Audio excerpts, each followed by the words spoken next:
नीला एक heavenly mark family से belong करता है। वो एक एरिस्टोक्रेट फैमिली है जिनकी अभी कंडीशन अच्छी नहीं चल रही। फैमिली की सालाना इनकम 6 लाख कॉइन्स है, लेकिन उनके बच्चों की फीस ही 3 लाख कॉइन्स है और बाकी भी फैमिली के खर्चे इतने हो जाते हैं कि उन्हें गुजारा करने के लिए अपना फैमिली बिजनेस बेचना पड़ता है। अब सिर्फ कोई यंगर जनरेशन का बंदा ही है जो उनकी फैमिली कंडीशन को सुधार सकता है। तभी स्कूल की छुट्टी और सभी बच्चे बाहर जाने लगते हैं। स्कूल के बाहर एक मार्केट रहता है जहाँ पर एक दुकानदार आर्मर बेच रहा रहता है। वो बताता है कि उसके पास ब्रॉन्ज रैंक आर्मर है जिसमें स्नो विंड पैटर्न इंस्क्राइब है। ये सुन बहुत बच्चे उसे देखने आते हैं। एक बच्चा पूछता है कितने का है ये, तो दुकानदार बताता है ये 60,000 स्प्रिट कॉइन्स का है। ये सुन वो कहता है ये तो बहुत ही महंगा है। तो दुकानदार गुस्से में उसे बताता है कि ये एक ब्रॉन्ज रैंक आर्मर है जिसमें स्नो विंड पैटर्न इंस्क्राइब है और ये पैटर्न को बनाने के लिए उन्होंने स्नो विंड बैंशी का खून यूज किया, और वो भी ऐसी बैंशी जो बहुत पावरफुल थी। स्नोविंड बैंशी को मारना कोई आसान बात नहीं होती और उसी की वजह से इसमें बहुत अच्छी अटैकिंग एबिलिटी है। ये एक स्नोविंड टाइप फाइटर या डेमन स्पीचिस्ट के लिए बहुत अच्छा है। लुपाओ ये देखता है और कहता है जब ब्रॉन्ज रैंक आर्मर ही 60,000 का है तो सिल्वर और गोल्ड रैंक तो बहुत ही महंगे होंगे।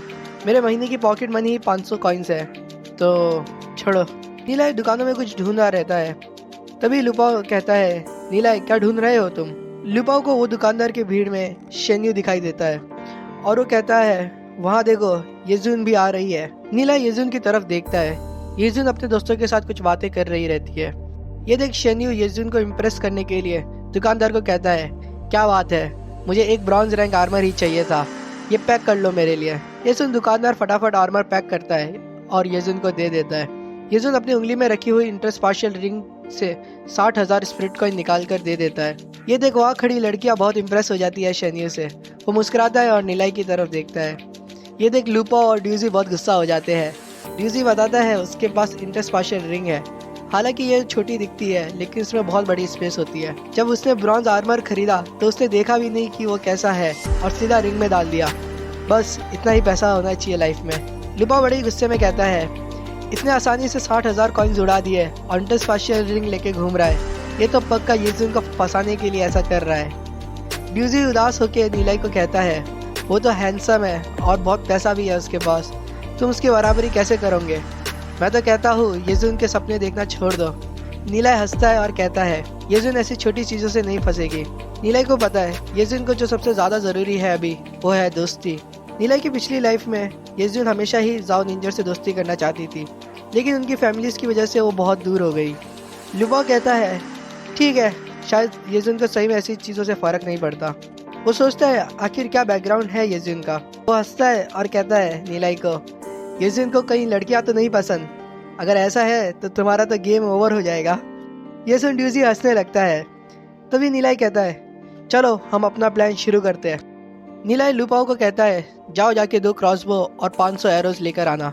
एक क्रॉसबो 60 कॉइन्स का है और एक एरो 30 कॉइन्स का होता है, तो महंगे में मत ले लेना, हम लोग स्कूल के ट्रेनिंग ग्राउंड पर मिलेंगे। लुपाओ कहता है तुम्हें इतना अच्छे से कीमत है कैसे पता, क्या तुम पहले भी इसे खरीदे हो। तो नीलाई कहता है ये मेरा प्लान है तो मुझे ही खरीदना चाहिए था, लेकिन मेरे महीने की पॉकेट मनी ही 50 कॉइन है, तो छोड़ो।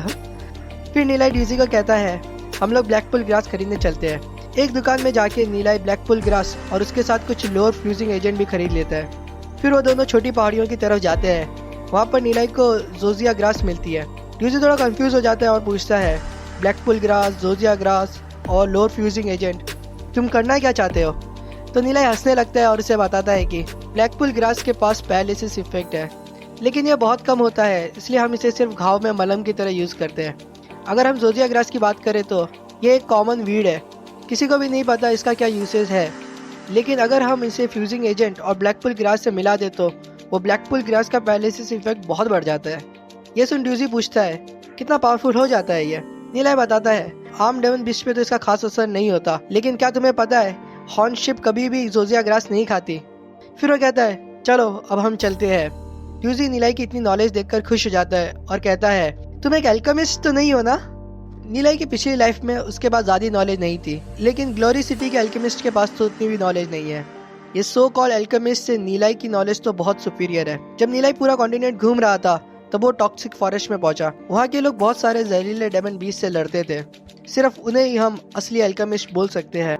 फिर नीलाई सोचता है अगर हम आज की ग्लोरी सिटी के एल्केमिस्ट की बात करें तो बोलता है हंसते हुए कि हाँ मैं एक एल्केमिस्ट हूँ। ये सुन ड्यूजी शौक में आ जाता है। फिर नीलाई कुछ पोर्शंस बनाता है और ट्रेनिंग ग्राउंड की तरफ चल पड़ता है। ट्रेनिंग ग्राउंड का दरवाज़ा बहुत ही बड़ा रहता है। ये देख ड्यूजी कहता है, ये training ground legendary rank lord येमो और अपने स्कूल के ब्लैक गोल्ड रैंक प्रिंसिपल ने बनाया है। तभी पीछे से किसी का पैर दिखाते हैं। ड्यूजी कहता है, लुपाओ तुम्हें हमसे भी ज्यादा देर कैसे हो गई। हमें दिखाते हैं लुपाओ एक नया चमकीला आर्मर खरीद के लेके आता है। ये देख नीलाई बड़ा ही गुस्सा हो जाता है और इसे कहता है, मैंने सिर्फ एक क्रॉसबो और एरो लेने के लिए बोला था। लुपाओ ये सुन निराश हो जाता है और कहता है, इतने मुश्किल से तो मैंने आर्मर लिया था और तुम्हें उसकी परवाह भी नहीं है। नीलाई फिर बताता है, ये स्पेशली उन लोगों के लिए बनाया गया था जो सिल्वर रैंक से कम है। हर साल सिटी के एक्सपर्ट कुछ लो लेवल डेमन बीस्ट को पकड़ के लाते हैं ट्रेनिंग ग्राउंड पे और स्टूडेंट्स लोग उनका हंट कर सकते हैं उनके फर, डेमन क्रिस्टल और बाकी मटेरियल्स के लिए। हमारी जितनी ताकत है उससे तो हम सिर्फ हॉर्न शिप को ही पकड़ सकते हैं। हालांकि वो इंसानों को नहीं खाते, लेकिन उनसे संभल के रहना चाहिए। फिर हमें एक हॉर्न शिप दिखाया जाता है और जैसे ही उसकी नज़रें लुपाओ पे पड़ती है तो लुपाओ अंदर से कांप उठता है।